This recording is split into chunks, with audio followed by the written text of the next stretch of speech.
My name is Larry Rodriguez. I've been writing statements on behalf of the Chevron for 11 years.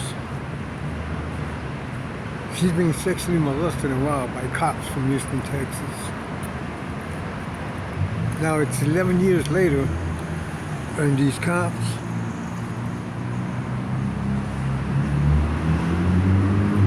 they're robbing me. They're using my image and my namesake to get credit cards and money. Then they're supposed to give me the credit cards and the phones that are credit cards, but they don't. They spend the larger sum of money of the credit card. Then they give the credit card to people everywhere I go, so they can buy a cake or a sandwich and come around me so they can get a picture of them around me so they can say that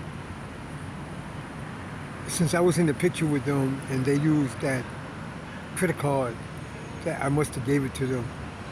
And I didn't give nothing to nobody. One of the cops, I call him the motorcycle cop. He's like the ringleader. He's always following me 24 hours a day. I don't know if that's legal. They've been following me for 11 years, renewing court orders with lies and created skits to try to make it appear that I was implicated in some wrongdoing with their skits. And dozens of times I proved how they lied. I used video cameras that were in stores and everything to indicate that these cops are lying, because the cameras don't see me doing what they say I'm doing. And the person they have saying that I'm doing it is right next to me with their GPS signal, close to my GPS signal. And that's the only two places that our GPS signals work together. And they're saying that I was doing something inappropriate and I wasn't. And this is how they keep extending the court orders month after month after month with lies. And they only want to surveil me because they want to rob me. See, the Chevron heiress, the real Chevron heiress, she left me everything she owned. And the cops never told me, the cops from Houston. They kept that a secret. And what they've been doing is getting body doubles of the Chevron heiress. They have dozens and dozens of body doubles of the Chevron heiress everywhere to fool me. But they don't need the Chevron heiress to get the money. They need me. They need to get a picture of me next to somebody so they can say that I told them to go get some money, or they need me to be signing some papers under the camera so they can say that I signed to build a building or something like that. And they show these videos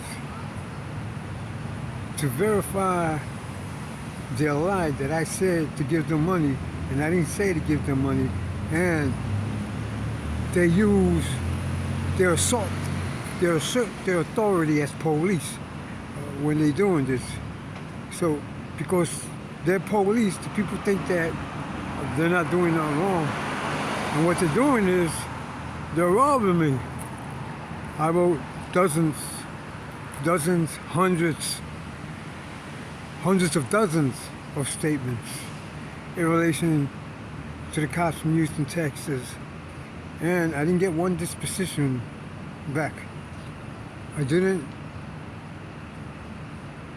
get any replies.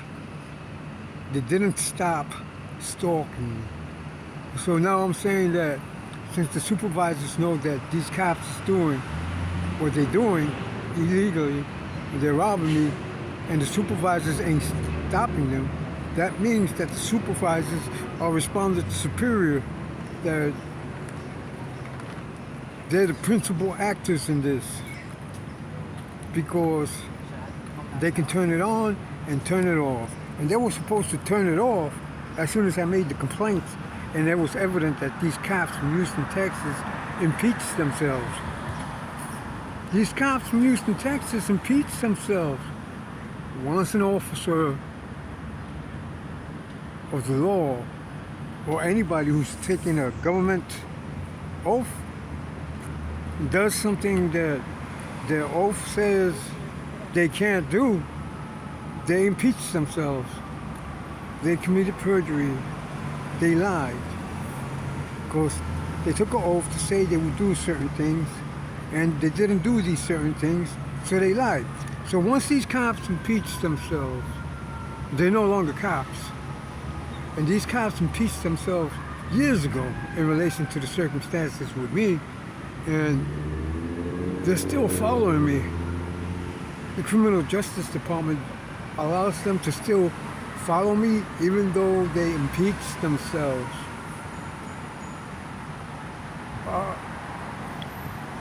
I wrote so many statements to so many people. As a matter of fact, if you go on YouTube and look up Ruiz Joe 802 at gmail.com, and you look for my videos, you see all the statements in there that I made, video statements that I made against these police, stemming back to 5 years ago, 7 years ago, when I started making these audio statements in relation, when I started making these video statements in relation to the cops from Houston, Texas. I don't know what to do. I don't have no money. I live in the street. Every time somebody gives me something, the cops from Houston, Texas, they steal it. They steal everything that they give me.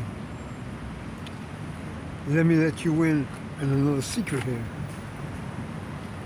It's not so much a secret, it's just something I didn't mention. The cops from Houston, Texas are all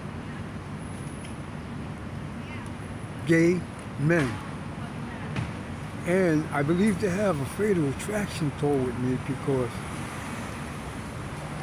they was playing gay games with me, and I told them to leave me alone with that years ago, politely and kindly. And they didn't leave me alone, so I started cursing them out, yelling at them to chase them away from doing that. And they liked it, that I would yell at them and try to chase them away by yelling at them. They enjoyed that. So I just stopped completely, and I just ignore them now.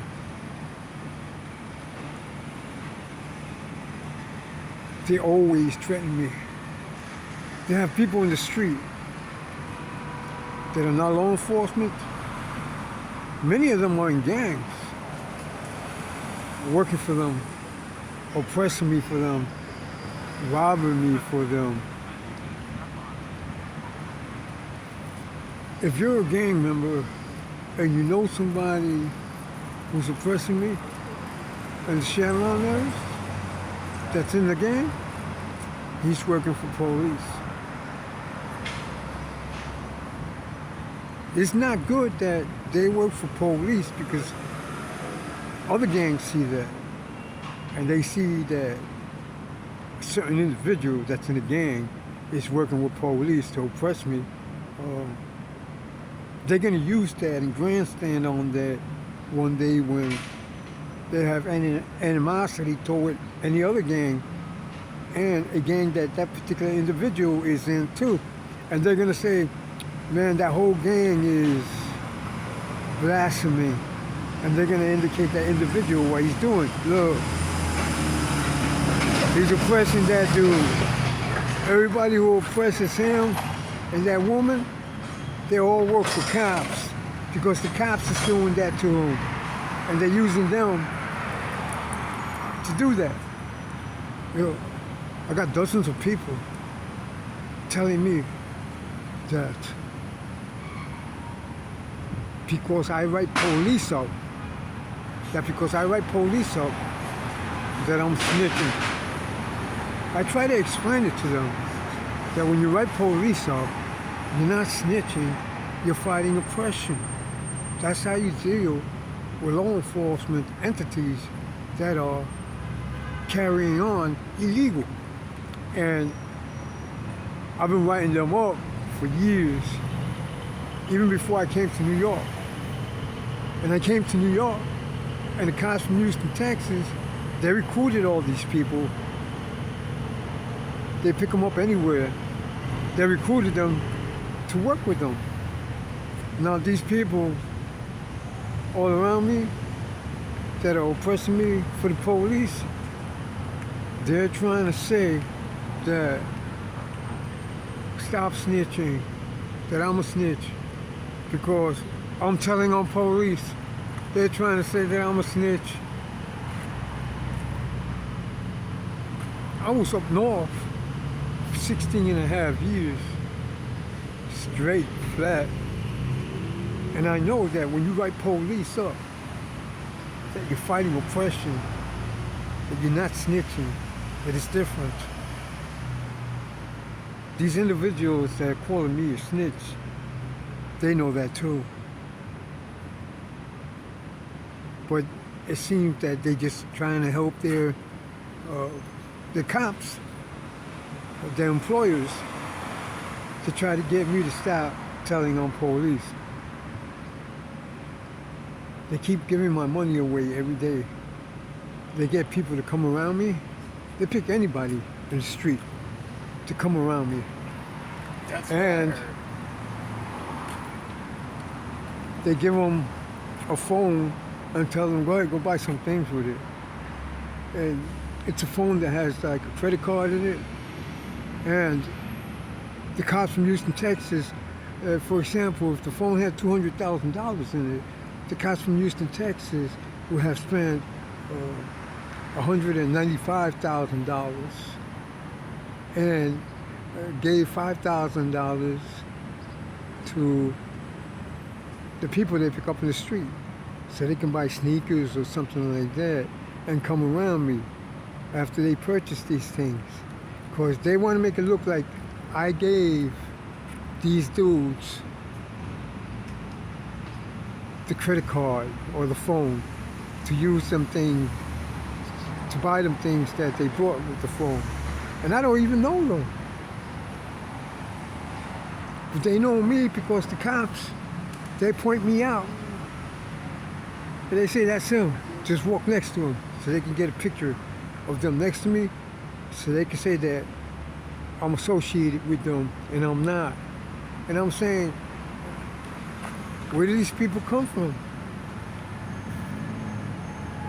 Everything out here is like crazy different from when I went in before.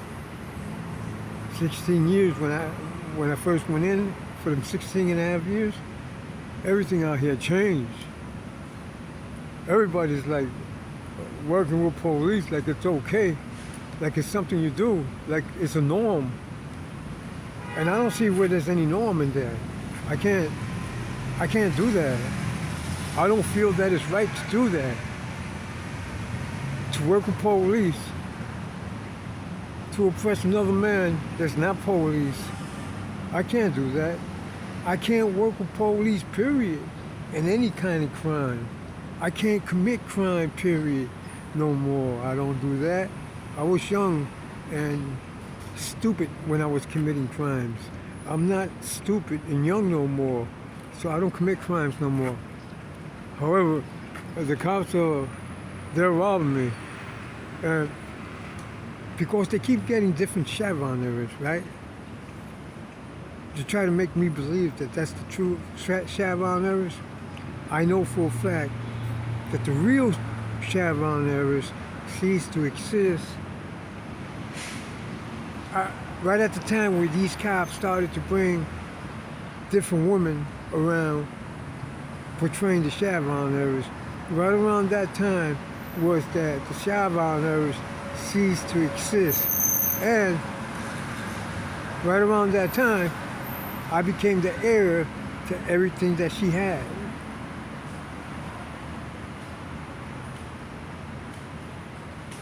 Everything. And the cops from Houston, Texas never told me, and they kept it a secret. And it's still a secret.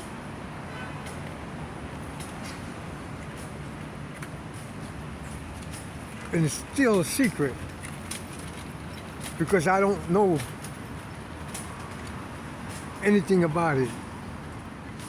The cops from Houston, Texas, they have properties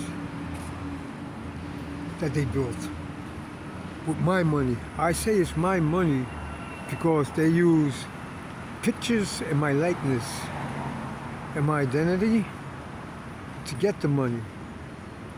So, because they used the likeness of me and my image to get the money, that means it must have been my money, and they was just getting released to them,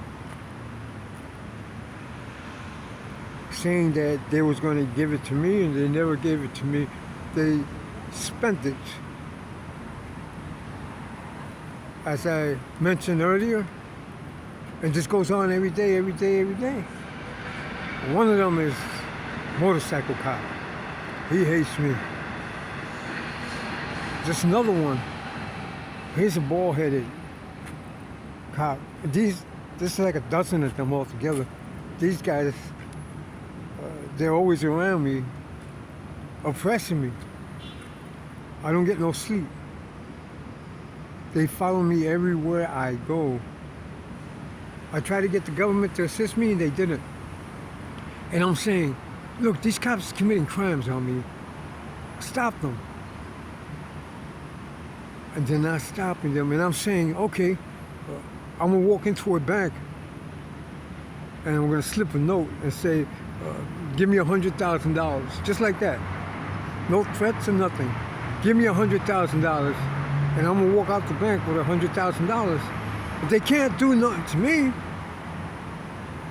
Could they? Because the cops from Houston, Texas is just walking into a bank with pictures and showing their badges and getting a device with money on it. And they say they're going to give it to me, and they don't give it to me. They spend it. So it's the equivalent, right? And they don't get arrested. So I can't get arrested, right? If I walk into a bank with a note and say, give me $100,000 just like that, no threats, I can't get arrested because they're robbing me and I'm robbing them back, right? Wrong. They'll arrest me really fast.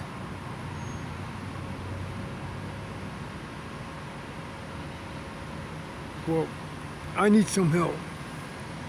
I don't know where to turn for help no more. It's like everybody that has merchandise purchased by me is a cop accomplice. They're ready to lie for the cops as quick as possible. Now, I need to get my money. I asked them to freeze the bank account of the gifts that the Chevron heirs gave to me, and to freeze the Chevron heirs bank account dozens of times, and they keep opening it. Here's the funny thing is this: when I asked them to freeze the bank account, no, not so much that. The funny thing is, the gifts from the Chevron heirs to me, well, it's actually my money, that's being spent, but it's the cops from Houston, Texas that is spending it, and it's the cops from Houston, Texas that's giving me the gifts because the Chevron heiress doesn't exist no more. And the money belongs to me. So I'm paying for the gift that the Chevron heiress gave to me, and the cops is not giving me the papers and the deeds to these gifts, and it's not telling me that these gifts exist. They only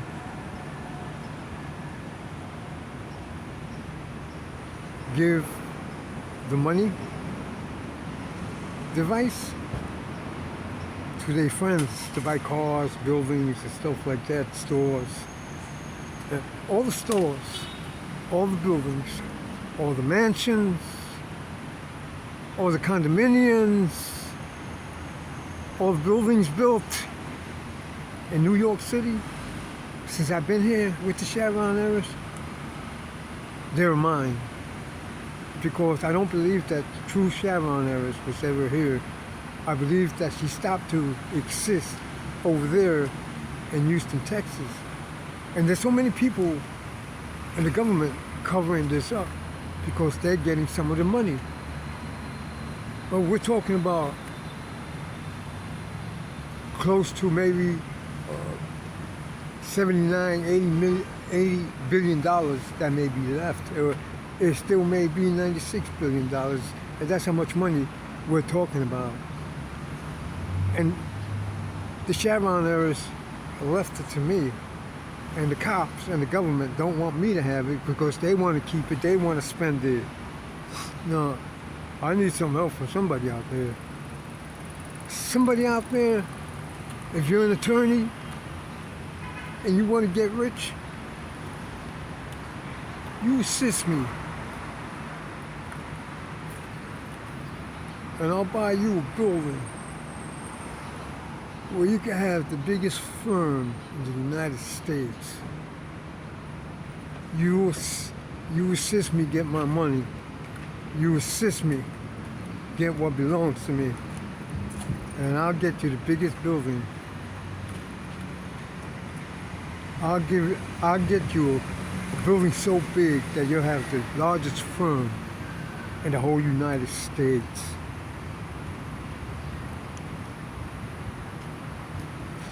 I turn to everyone.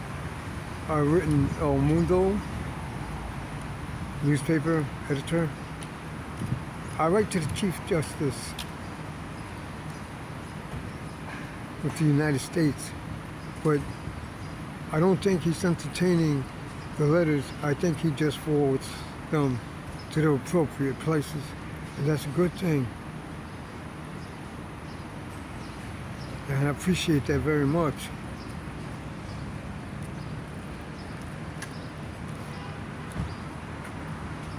The cops from Houston, Texas are hacked into my phone. They have somebody following me around with a laptop attached to my phone all the time. They take information out of there and they prevent information I'm trying to send out from getting out.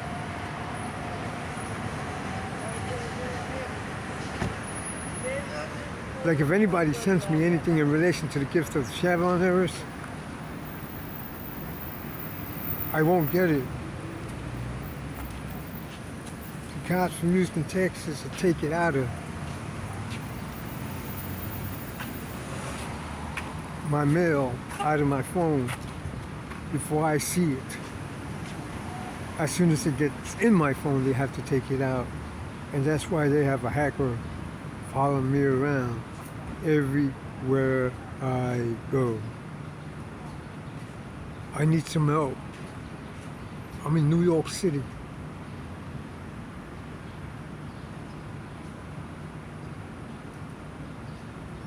And I don't care where you're at. If you know the laws of New York City, and if you're an attorney, And if you want to help me out, I appreciate your assistance. And I will make you a very rich man if you help me get what belongs to me. Please. Thank you. My name is Larry Rodriguez. I need help. Will anybody help me? Presently, I live in the streets. I don't go home. I don't have a home. So you might have to find me with my phone.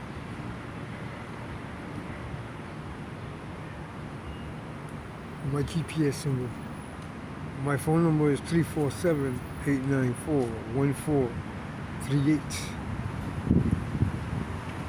My Gmail address is Ruiz, R-U-I-Z, Joe, J-O-E, 802 at gmail.com.